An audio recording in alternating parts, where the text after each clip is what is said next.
What was your reaction when you found out that you were going to be inducted into the Hall of Fame? I was very shocked. I mean, it was really an honor to be inducted. It's a lifelong thing I've been, grew up doing, watching, and to have this honor is just really something. And when you started racing, did you ever think that you would reach this point where you would be inducted into a Hall of Fame? You know what? Never crossed my mind. I didn't even think about that stuff. It was just going out racing, doing the best you can, and having fun doing it. And where does this rank on your list of accomplishments in racing?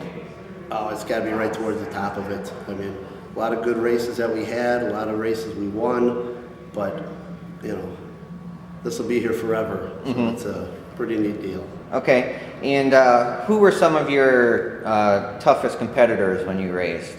Well, one was my Uncle Jim, Jim Moulis. He was a tough competitor when I was growing up. Watched him race all those years, then started racing. He'd be lapping me, doing stuff. Then all of a sudden I'd start catch up to him, and then racing with him, and then towards the end, beat him a few times. So it was pretty neat. But I mean, there were a lot out there. Dick Colburn, Gib Weiser, Al Winker was a great man.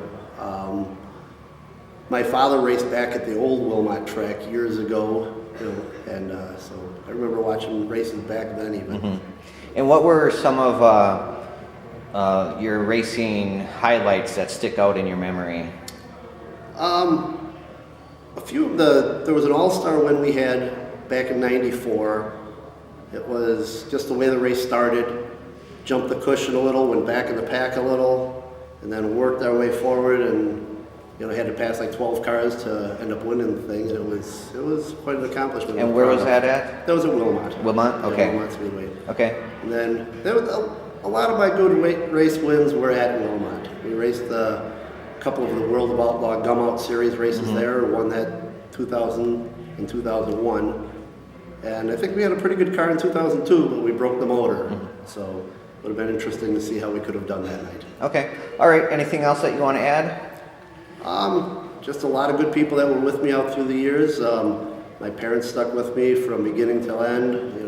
Without those guys, I wouldn't be in the Hall of Fame. And my buddy and crew chief John Kirk, just a great guy and just great help throughout my racing career.